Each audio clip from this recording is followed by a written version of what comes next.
ফিলিস্তিনের জন্য সামান্য হলেও আশার আলো ছড়াচ্ছে মাদ্রিদ জোট। তারা ইসরায়েলকে বাগে আনার সর্বোচ্চ চেষ্টার প্রতিশ্রুতি দিয়েছেন। সম্প্রতি স্পেনের মাদ্রিদে অনুষ্ঠিত এক বৈঠকে জোটের নেতৃবৃন্দ ইসরায়েলের বিরুদ্ধে কঠোর অবস্থানের ঘোষণা দিয়েছেন।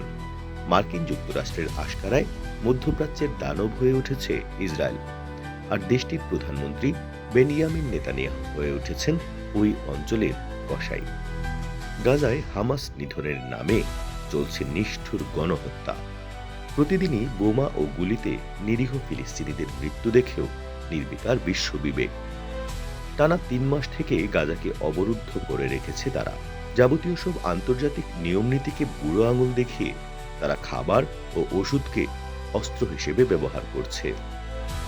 ত্রাণ প্রবেশ করতে না দেয়ায় সেখানে লাখ লাখ শিশু পুষ্টিহীনতায় ভুগতে ভুগতে ক্রমশ মৃত্যুর দিকে ধাবিত হচ্ছে। এমন মানবিক সংকটের সময়েও নীরব আরব বিশ্বের নেতারা। তবে গত রোববার স্পেনের মাদ্রিদে অনুষ্ঠিত এক উচ্চ পর্যায়ের বৈঠক আশা জাগাচ্ছে নিরীহ গাজাবাসী এবং বিশ্বের শান্তিপ্রিয় মানুষের মনে। স্পেনের উদ্যোগে অনুষ্ঠিত বৈঠকে অংশ নেন France, Germany, Ireland, Norway, Spain, Saudi আরব, মিশর, তুরস্ক, কাতার, জর্ডান, ফিলিস্তিন সহ মোট ২০টি দেশের উচ্চ পর্যায়ের প্রতিনিধিরা। বৈঠকে তারা একমত হয়েছেন এই যুদ্ধ বন্ধ করতে হবে, গাজায় ত্রাণ প্রবেশে বাধা দেয়া যাবে না এবং ফিলিস্তিনকে একটি স্বাধীন দেশ হিসেবে স্বীকৃতি দেয়া। তারা ঐক্যবদ্ধভাবে ইসরায়েলের বিরুদ্ধে অবরোধ নিষেধাজ্ঞার পথে হাঁটার ইঙ্গিত দিয়েছেন। এসবে কাজ না হলে তারা সামরিক পদক্ষেপ নেবেন কিনা সে বিষয়ে তেমন কিছু বলা হয়নি। তবে আগামী ১৭ জুন জাতিসংঘের উচ্চ পর্যায়ের সম্মেলনে ফ্রান্স ও সৌদি আরবের নেতৃত্বে বিশ্বের বড় একটি অংশ ফিলিস্তিনকে স্বাধীন রাষ্ট্রের স্বীকৃতি দিতে পারে বলে ধারণা করা হচ্ছে। সম্মেলনে অংশগ্রহণকারীরা ২ রাষ্ট্রভিত্তিক সমাধানের ব্যাপারে গুরুত্ব দিয়েছেন। তারা বলেছেন, আমরা চাই দ্রুত যুদ্ধ বন্ধ হোক, মানবিক ত্রাণ প্রবেশ নির্বিঘ্ন হোক এবং ফিলিস্তিন ও ইসরায়েল স্বাধীন রাষ্ট্র হিসেবে পাশাপাশি বসবাস করুক। এটা ২ দেশ এবং বিশ্বের জন্য কল্যাণকর। ইসরায়েল ইউরোপ ও যুক্তরাষ্ট্রের উপর নির্ভরশীল। এই দেশগুলো চাইলে বা চাপ দিলে তারা শুনবে। স্পেনের পররাষ্ট্রমন্ত্রী বলেছেন, এই যুদ্ধের কোনো লক্ষ্য নেই, এখনই তা থামাতে হবে। ২ রাষ্ট্রভিত্তিক সমাধানের কোনো বিকল্প নেই। আমাদের অস্ত্র নিষেধাজ্ঞার দিকে যেতে হবে। মধ্যপ্রাচ্যে এখন আর অস্ত্রের তেমন প্রয়োজন নেই। ইসরায়েলকে অস্ত্র দেয়া বন্ধ বা নিষিদ্ধ করতে হবে। স্পেনের এমন ভাবনা একার নয়, ইউরোপের অন্যান্য দেশগুলো এখন এ ব্যাপারে ঐক্যবদ্ধ হয়েছে। স্লোভানিয়ার প্রতিনিধি বলছেন, আমরা গাজা ও পশ্চিম তীরে যা দেখছি তা এক কথায় অমানবিক। তাই স্লোভেনিয়া একটি বৈশ্বিক জোটের সঙ্গে কাজ করছে।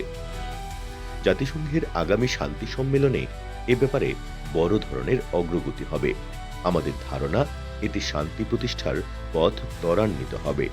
এটি ছিল মাদ্রিদ গ্রুপ নামক কূটনৈতিক গ্রুপের ৫ম বৈঠক।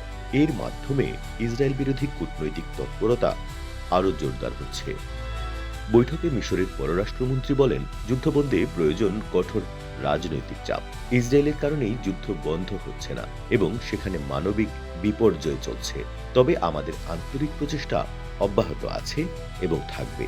আমাদের প্রচেষ্টা আগেও সফল হয়েছিল এবং যুদ্ধ বিরতি হয়েছিল, কিন্তু তারপর ইসরায়েল একতরফাভাবে চুক্তি ভঙ্গ করে এবং যুদ্ধ চালিয়ে যাচ্ছে। ফিলিস্তিনিরা নিজ ভূমি পরবাসী। গাজায় এবার যুদ্ধ শুরুর পর মধ্যপ্রাচ্যের ড্রাকুলা রূপে কুখ্যাত হয়ে উঠেছেন নেতানিয়াহু।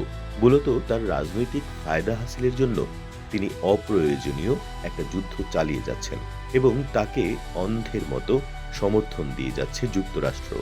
নেতানিয়াহু অসহায় গাজাবাসীকে নিয়ে নিষ্ঠুর খেলা খেলছেন, যেন তারা মানুষ নয়, তাদের দাস। কখনো এদিক খালি করো, কখনো ওদিক, কখনো পূর্বে যাও তো কখনো পশ্চিমে। এইভাবে লাটিম ঘোরানোর মতো ঘোরাচ্ছেন আর অসহায় নারী শিশুদের বোমার আঘাতে ঝাঁঝরা করে দিচ্ছেন। এখন পরিকল্পিতভাবে না খাইয়ে মারার ষড়যন্ত্র বাস্তবায়ন করছেন। মসজিদ, হাসপাতাল বা অস্থায়ী তাঁবু, কোথাও রক্ষা নেই। পুরো গাজাকেই মৃত্যুপুরী বানিয়ে প্রায় ৮৭% দখল নিয়েছে তারা। তাদের থামাতে পারে কেবল যুক্তরাষ্ট্র। কিন্তু দ্বিচারী এই দেশ ও তার শাসকদের ইসরায়েল প্রীতি অনেক পুরনো। তারা ইসরায়েলকে অন্ধের মতো সমর্থন দিয়ে যাচ্ছে। তাদের শুভ বুদ্ধির উদয় হোক। আরব বিশ্বের চুপ করে থাকা নেতারাও সরব হোক। ফিলিস্তিনে আর এক ফোঁটা রক্তও ঝরবে না, এমন প্রত্যাশা সবার।